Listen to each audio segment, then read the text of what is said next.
लोकसभा निवडणुकीत भाजपची मोठी पिछेहाट झाली।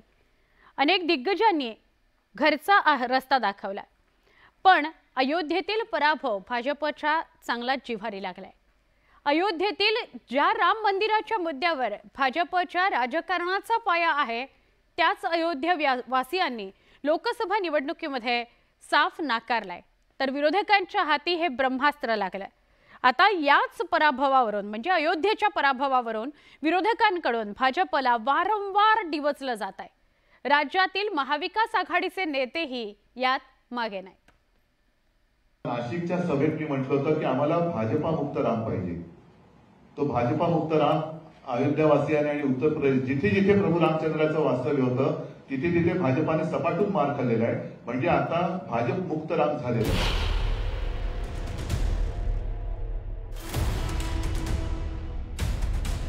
उत्तर प्रदेशच्या अयोध्या लोकसभा मतदारसंघातील भाजपच्या पराभवावरून उद्धव ठाकरेंनी भाजपला खोचक टोला लगावलाय।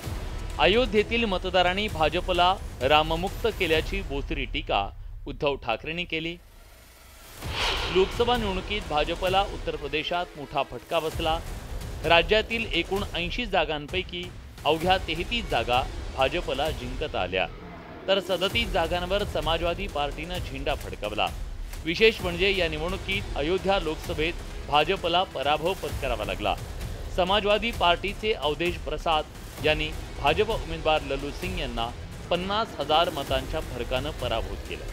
अवधेश प्रसाद यांना 5,54,289 मतं मिळाली, तर लल्लू सिंग यांना 4,99,722 मतं मिळाली।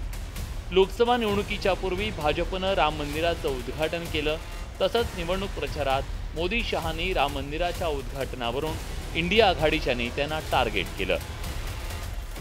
कि अंग्रेजों के जाने के बाद, देश आजाद होने के बाद पहले ही दिन राम मंदिर का काम शुरू होना चाहिए था कि नहीं होना चाहिए था? इतने साल क्यों लटका रहा?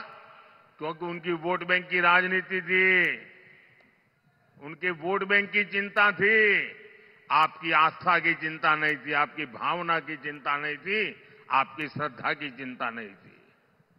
कांग्रेस के पास मौका था, लेकिन कांग्रेस इस पवित्र काम में सिर्फ रुकावटें पैदा की। भाइयों बहनों, जब प्राण प्रतिष्ठा का निमंत्रण इंडी अलायंस वालों को दिया गया, अलग अलग बहाने कर कर वो इसका बहिष्कार कर गए, क्योंकि उनको डर है कि रामलल्ला की प्राण प्रतिष्ठा में गए तो उनकी वोट बैंक उनसे नाराज हो जाएगी। पण लोकसभा निवडणुकीत राम मंदिराच्या मुद्द्यानं भाजपला हात दिला नाही।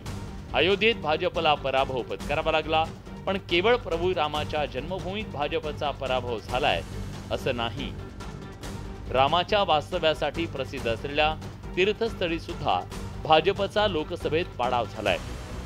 त्यात चित्रकूट, नाशिक आणि रामेश्वरमचा समावेश आहे।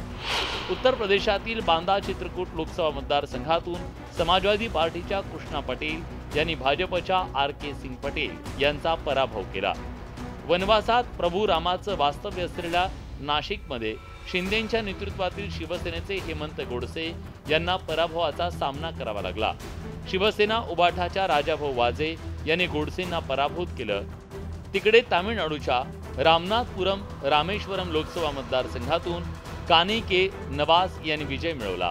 नवाज इंडिया आघाडीचे उमेदवार होते, तर माजी मुख्यमंत्री ओ पन्नीरसेल्वम यांना भाजपनं पाठिंबा दिला होता। इथंही भाजपला यश मिळवता आलं नाही। कि उद्धव जी जैसे नेता ने ये स्तर पे बात करना, ये तो मुझे आश्चर्यजनक लगता है कि गुस्सा होना चाहिए, मगर गुस्सा प्रभु राम पे निकालने तक आगे जाए, ये मुझे कोई लगता नहीं है। देखो, दिल बड़ा होना चाहिए। इतना दिल छोटा लेकर अगर वो ऐसी बातें करते हैं पत्रकार परिषद में, तो मुझे भी बहुत आश्चर्य होगा। और जो कुछ उनके बारे में थोड़ा सा सम्मान बचा है, वो सम्मान भी लोगों के बीच में नहीं रहेगा। खरं तर अयोध्येत राम मंदिर आंदोलनामुळे देशात भाजपला ओळख मिळाली। भाजपचा राजकीय पाया राम मंदिर आंदोलनानं घातला गेला। लोकसभा निवडणुकीपूर्वी अयोध्येत राम मंदिराचं उद्घाटन करण्यात आलं, त्याचं श्रेय घेण्याचा प्रयत्न भाजपनं निवडणूक प्रचारात केला खरा, पण त्याचा फायदा काही झाला नाही आणि त्यामुळे विरोधकांना भाजपवर टीका करण्याची आयती संधी मिळाली आहे. Bureau report, news 18 Lokmat.